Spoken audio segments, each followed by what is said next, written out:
Hello everyone and welcome. Just a quick video today. We have more rumors for Zelda Breath of the Wild 2, Wind Waker HD, and Twilight Princess HD. First, we will go into details on all of the remake rumors, then what is being said about Breath of the Wild 2.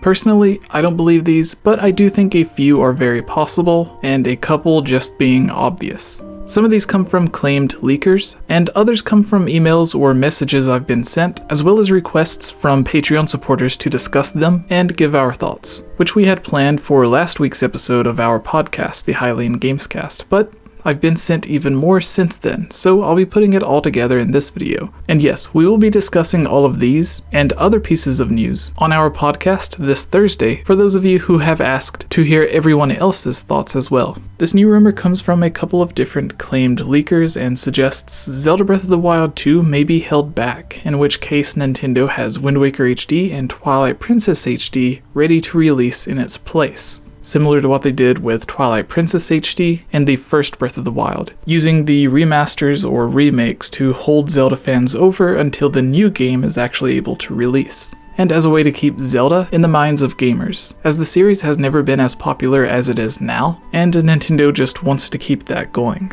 Another rumor to go along with these is that both will receive minor and major updates. Wind Waker HD would supposedly receive treatment similar to Twilight Princess HD, gaining amiibo support, possibly even its own Toon Zelda or Toon Ganondorf amiibo, as the Ganondorf statue which released with the original Wind Waker HD was also intended to be an amiibo, similar to Majora's Mask's Skull Kid statue. The game would also feature a new bonus dungeon and bonus islands. Its Miiverse features would be slightly changed. You can still throw messages in a bottle out in the ocean, with the option of sending or receiving messages from or to everyone, only people on your friends list, or to a specific friend on your friends list. Twilight Princess HD is said to have also received changes from its original HD version as well, with its Miiverse stamps being removed and replaced with chests containing random items that would be helpful for the specific dungeon you're in. Similar to Wind Waker, you would be able to leave messages in certain areas or dungeons for people on your friends list. The bonus dungeon would be accessible after certain points of the game by talking to Midna, and the Wolf Link amiibo would not be required, but would still work for those who have it or purchase one.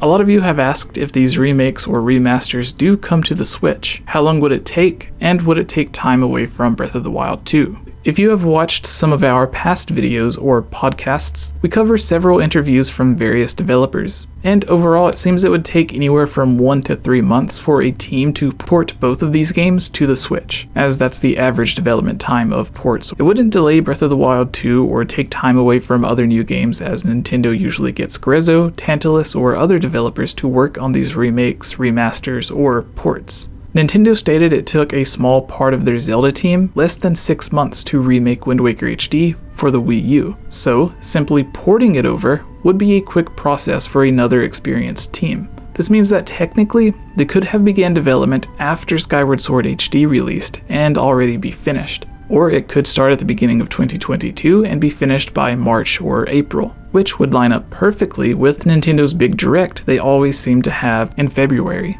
As for Breath of the Wild 2, some rumors suggest its development will take a bit longer because, just as with the original Breath of the Wild, the decision was made to release it on both Nintendo's current console, the Switch, and their new upcoming console, which other rumors suggest will be 4K. So if this all is true, as great as Breath of the Wild 2 looks now, I would love to see what a next-gen version of the game would look like. Other rumors simply suggest Nintendo wants to put even more of a focus on the Sky area after it had such a great impression on fans during the E3 trailer, as well as the newly found success of Skyward Sword HD, its Joy-Cons, Loftwing amiibo, and other accessories. That's all for today. Let me know if you believe any of these rumors, or think they're possible, and let us know what kind of changes or special amiibo you would like to see for Wind Waker HD or Twilight Princess HD. And during the Hylian Gamescast this Thursday, we will go through and read as many as we can. And of course, I want to give a huge thank you to all of our Patreon supporters